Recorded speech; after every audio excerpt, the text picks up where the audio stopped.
सीआयडीच्या हाती लागलेले call recording game changer ठरणार। सरपंच संतोष देशमुख हत्याकांड प्रकरणात दिवसेंदिवस मोठमोठे खुलासे होत आहेत। आता तपासादरम्यान सीआयडीला मोठं यश आले। सीआयडीच्या हाती एक कॉल रेकॉर्डिंग लागले। ते कॉल रेकॉर्डिंग वाल्मिक कराडचं असल्याचं सांगितलं जातंय। या कॉल रेकॉर्डिंग मधील आवाज वाल्मिक कराडचा आहे का? या कॉल रेकॉर्डिंग मध्ये वाल्मिक कराड नेमकं काय बोललाय? 2 कोटींच्या खंडणीची मागणी झाली होती का? हे जाणून घेण्यासाठी हा व्हिडिओ शेवटपर्यंत पहा आणि टाइम्स नाऊ मराठीला फॉलो आणि सबस्क्राइब करायला विसरू नका।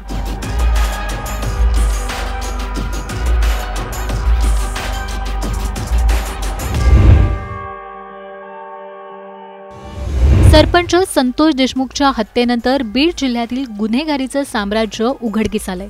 या संपूर्ण साम्राज्याचा आका वाल्मिक कराड असल्याचा आरोप सुरेश धस सातत्याने करतायत। मी आतापर्यंत आका आणि आकाच्या आका म्हणत होतो। आका बद्दल आता मी स्पष्ट बोलायला लागलो। आका ह्याच्यात सगळ्यात आहे। आका अंदर आएगा, अंदर आने के बाद फिर चौकसी होंगी और चौकसी के बाद जिसका भी नाम आएगा उसका भी आएगा।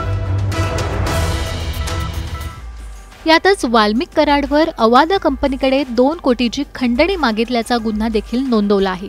त्याचा थेट संबंध संतोष देशमुख हत्याकांडाशी जोडला गेलाय। या प्रकरणात सुरुवातीला वाल्मिक कराड फरार होता, त्यानंतर तो स्वतः सीआयडीकडे सरेंडर झाला। आता या प्रकरणाचा तपास सुरू असताना एक कॉल रेकॉर्डिंग पोलिसांच्या हाती लागल्याचं सांगितलं जातंय। या कॉल रेकॉर्डिंग मध्ये वाल्मिक कराडचा आवाज असल्याचं सांगितलं जातंय। विष्णू साठेच्या फोनवर अवादा कंपनीच्या अधिकाऱ्याला वाल्मिक कराडने धमकी दिल्याचं म्हटलं जातंय। यात वाल्मिक कराड अधिकाऱ्याला सांगतोय की सुदर्शनने सांगितल्याप्रमाणे काम बंद करावे, अन्यथा हातपाय तोडून काम बंद केले जाईल। त्याचबरोबर जीवे मारण्याची धमकी दिल्याचाही आरोप केला गेलाय। एकीकडे खंडणीच्या गुन्ह्यात वाल्मिक कराडच्या विरोधात दिवसेंदिवस वेगवेगळे पुरावे सापडत आहेत, तर दुसरीकडे संतोष देशमुख यांच्या प्रकरणात त्याला सहआरोपी करण्याची मागणी देखील केली जाते।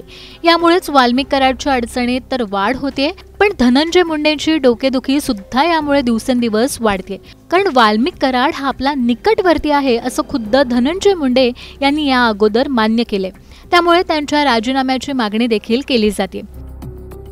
ते आहेत आता भूमिका काय बोलायची, ते माझ्या जवळचे आहेत ना, आहेत त्यात काय मी नकारणार थोडंच आहे। ते आहेत आता भूमिका काय बोलायची, ते माझ्या जवळचे आहेत ना, आहेत त्यात काय मी नकारणार थोडंच आहे। पोलिसांच्या हाती लागलेले कॉल रेकॉर्डिंग वाल्मिक कराडचंच आहे का? यामुळे वाल्मिक कराडच्या अडचणीत वाढ होऊ शकते का? एका कॉल रेकॉर्डिंगमुळे सरपंच संतोष देशमुख हत्या प्रकरण पूर्णपणे उलगडू शकतं का? आणि या प्रकरणात धनंजय मुंडेंना आपल्या मंत्रिपदाचा राजीनामा द्यावा लागू शकतो का? असे अनेक प्रश्न या प्रकरणामुळे उपस्थित झालेत। याबाबत तुम्हाला काय वाटतं? कमेंट करून नक्की सांगा।